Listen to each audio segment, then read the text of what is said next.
Trump ഇന്ത്യക്കാരെ കൈവിലങ്ങ് വെച്ച് കയറ്റി അയച്ചത് ഒന്നാം തരം യുദ്ധമാണ്. അത് യുദ്ധമാണ് എന്ന് പറയാൻ ഒന്നല്ല, ഒരുപാട് കാരണങ്ങളുണ്ട്. പ്രധാനമന്ത്രി മോദി അമേരിക്കയിലേക്ക് പുറപ്പെടും മുൻപ് ആദ്യ വിമാനം, മോദി ചർച്ച നടത്തിക്കൊണ്ടിരിക്കുമ്പോൾ അടുത്തത്, മടങ്ങും മുൻപ് മൂന്നാമത്തേത്. സത്യം പറയട്ടെ, ആരംഭിക്കുന്നു ട്രംപ് ഇന്ത്യയോട് ചെയ്യുന്ന യുദ്ധം.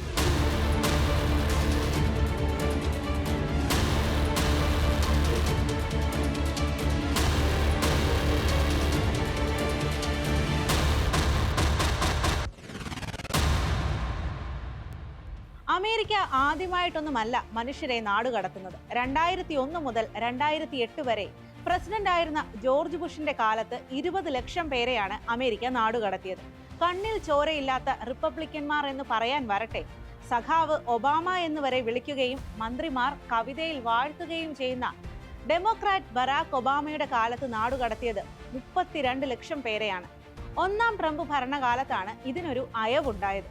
1794 പണി തേടിയെത്തിയ പട്ടിണി പാവങ്ങളായ ഐറിഷുകാരെ നാടുകടത്തി ആരംഭിച്ചതാണ് അമേരിക്കയിൽ ഈ നടപടി. ഇന്ത്യക്കാരെ ട്രംപ് അന്യഗ്രഹ ജീവി എന്ന് വിളിച്ചു എന്ന് രോഷം കൊള്ളുന്ന നേതാക്കളുടെ വാർത്തകൾ കണ്ടു. അതിന്റെ സത്യം മറ്റൊന്നാണ്.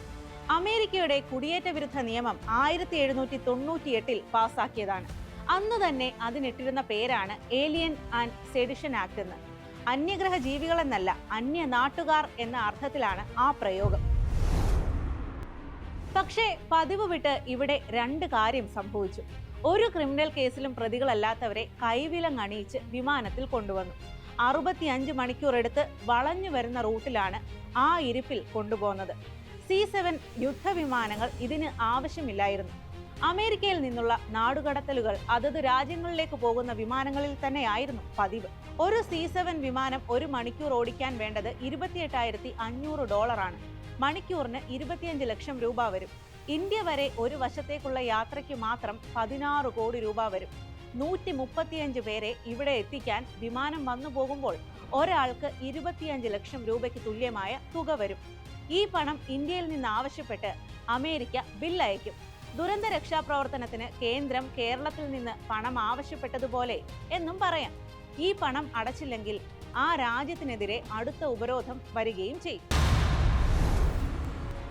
ഇമിഗ്രേഷൻ ആൻഡ് കസ്റ്റംസ് എൻഫോഴ്സ്മെന്റ് വിഭാഗം യാത്രാ വിമാനമാണ് സാധാരണ ചാർട്ടർ ചെയ്തിരുന്നത്. ഇവിടെ യുദ്ധവിമാനം തന്നെ വേണമെന്ന് ട്രംപ് നിർബന്ധം പിടിച്ചത് അപമാനിക്കാൻ തന്നെയായിരുന്നു. അതുമാത്രമല്ല സംഭവിച്ചത്.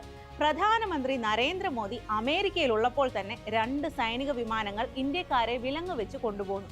യുദ്ധത്തിലൊക്കെ മാത്രം കാണുന്ന രീതി. പാകിസ്ഥാനോ ചൈനയോ ആണെങ്കിൽ രാജ്യത്തെ ജനങ്ങൾക്ക് ബോധ്യമാകുന്ന രീതിയിൽ തിരിച്ചടി നൽകിയിട്ടുണ്ട് ഇന്ത്യ. കാനഡയുടെ ഉദ്യോഗസ്ഥരെ തിരിച്ചയച്ചതുപോലും തിരിച്ചടി നൽകിയതാണ്. എന്നാൽ അമേരിക്കയ്ക്കെതിരെ ഏതു രീതിയിൽ പ്രതികരിച്ചാലും അതുണ്ടാക്കുന്ന ആഘാതം പ്രവചനാതീതം ആയിരിക്കും. ഇക്കാര്യത്തിൽ കൊളംബിയ കാണിച്ച ധൈര്യമുണ്ട്. പൗരന്മാരുമായി വന്ന അമേരിക്കൻ സൈനിക വിമാനത്തിന് ഇറങ്ങാൻ അനുമതി നിഷേധിച്ചു. മടക്കി വിളിച്ചില്ലെങ്കിൽ വെടിവെച്ചിടുമെന്ന് പ്രസിഡന്റ് ഗുസ്താവോ പെട്രോ പറഞ്ഞു. മെക്സിക്കൻ പ്രസിഡന്റ് ക്ലൗഡിയ ഷെയ്ൻബോമും സൈനിക വിമാനം ഇനി വേണ്ട എന്ന് ട്രംപിനെ അറിയിച്ചു. 2016 ട്രംപ് ഭരണകൂടം നടത്തിയതിനേക്കാൾ കടുത്ത നടപടികളാണ് 2020 ബൈഡൻ ഭരണകൂടം ചെയ്തത്. 50 ലക്ഷം ആളുകളെയാണ് ബൈഡന്റെ കാലത്ത് അറസ്റ്റ് ചെയ്തത്. 35 ലക്ഷം പേരെയാണ് തിരികെ അയച്ചത്. ബൈഡൻ അറസ്റ്റ് ചെയ്തവരിൽ ശേഷിക്കുന്നവരെയാണ് ട്രംപ് ഇപ്പോൾ നാടുകടത്തിയിരിക്കുന്നത്. പക്ഷേ ബൈഡനും ട്രംപും തമ്മിലുള്ള വ്യത്യാസം ഇവരെ കൈകാര്യം ചെയ്യുന്നതിലാണ്. ഇതുവരെ കുട്ടികളെയും സ്ത്രീകളെയും ഒക്കെ പാർപ്പിച്ചിരുന്നത് പ്രത്യേക കേന്ദ്രങ്ങളിലായിരുന്നു. ഭക്ഷണവും വെള്ളവും അത്യാവശ്യ ജീവിത സൗകര്യങ്ങളും നൽകിയിരുന്നു. ട്രംപ് എല്ലാവരെയും ജയിലിലേക്ക് മാറ്റി. കുഞ്ഞുങ്ങൾ ഉൾപ്പെടെ ഇപ്പോൾ ജയിലിലാണ്. എല്ലാവർക്കും കൈവിലങ്ങണിയിച്ചു. സൈനിക വിമാനത്തിൽ കയറ്റി. ആ വിമാനം വന്നിറങ്ങാൻ ഇന്ത്യ സൗകര്യമുണ്ടാക്കേണ്ടി വന്നു. അമേരിക്കൻ പട്ടാളത്തിന് മുന്നിൽ ഇന്ത്യൻ സൈനികർ തല കുമ്പിട്ടു നിന്നു. വിലങ്ങണിയിച്ചു കൊണ്ടുവന്ന സ്വന്തം പൗരന്മാരെ ഏറ്റുവാങ്ങി. ലോക പോലീസ് കളിക്കാറുള്ള അമേരിക്കയുടെ ധാർഷ്ട്യമാണ് സത്യത്തിൽ ഈ നടപടിയിലൂടെ പുറത്തു വരുന്നത്. ഇന്ത്യക്കാരെയാണ് കുറ്റവാളികളാക്കിയത് എന്നതിനാൽ കണ്ടു നിൽക്കുകയല്ലാതെ മറ്റൊരു വഴിയും ഇപ്പോഴില്ല. നമസ്കാരം.